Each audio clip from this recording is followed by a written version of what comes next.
When it comes to the context of the Quran, perhaps there has been no treacherous figure mentioned more so than Pharaoh. History teaches us that the pharaohs had set up certain mystery schools that played a prominent role in the mass control of the hearts, minds, and status of the masses. The members of these mystery schools were exposed to some of the deepest and darkest secrets of the pharaohs, including the summoning of demon spirits which would assist them in the performance of magic. These demon spirits were usually depicted as serpents in most of the artwork of the pharaohs.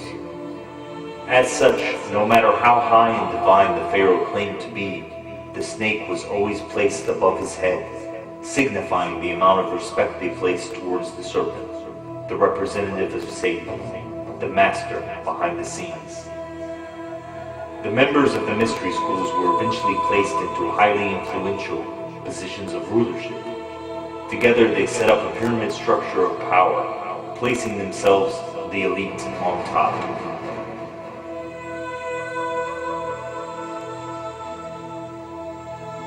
By setting up this system, they would thus become in complete control of the religious, monetary, judicial, agricultural, and medicinal aspects of the society. By this, no common man would be able to acquire medicine to heal his wounds, food to feed his family, or prayers to save his soul without having to go through the system first, to which he would always have to pay a great price.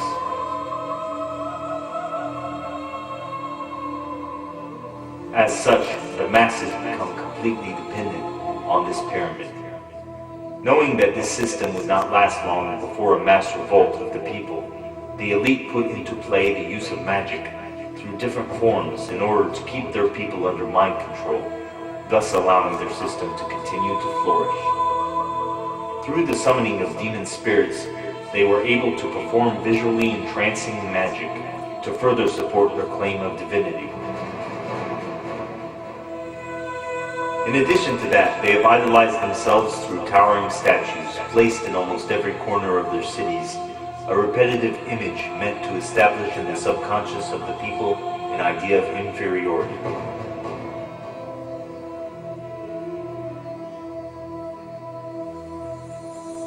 Perhaps one of the greatest pharaohs in history, and the one who most perfected this pyramid system, was Ramses II.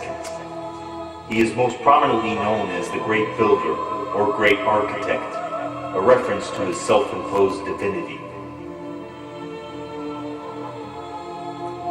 Many Islamic scholars tend to discern that it is this Ramses II that Allah was referring to in the Quran as the Pharaoh of Moses' time. He was later called by his successors the Great Ancestor, due to him carrying the prominent bloodline which, interestingly enough, ended up as one of the ruling bloodlines of our time.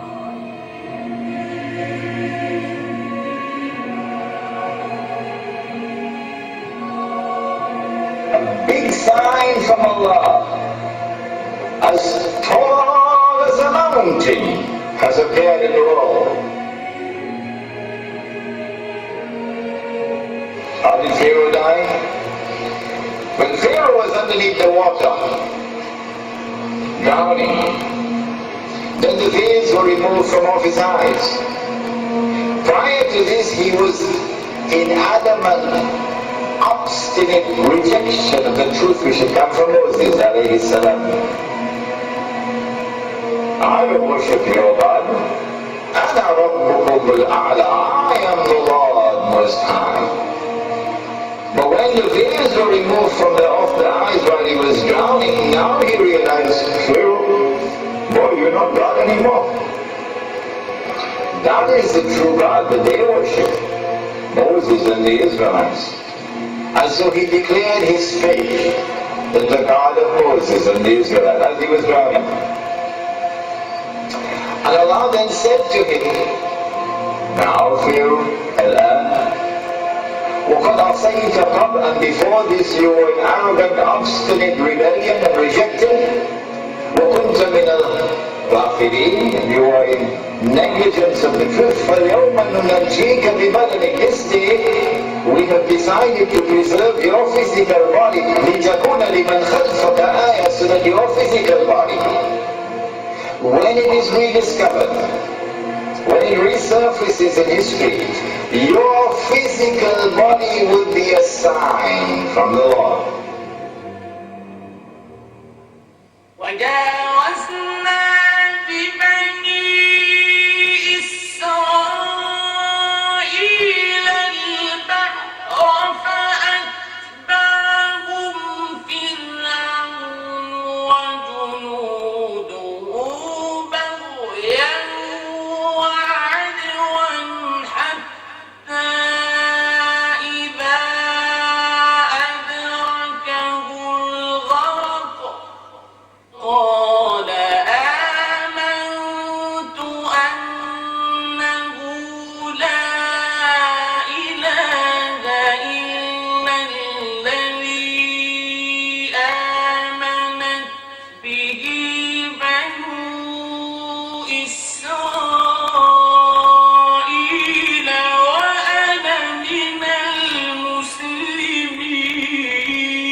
One scientist, I don't recall who it was, made an interesting comment that the universe is not stranger than you imagine.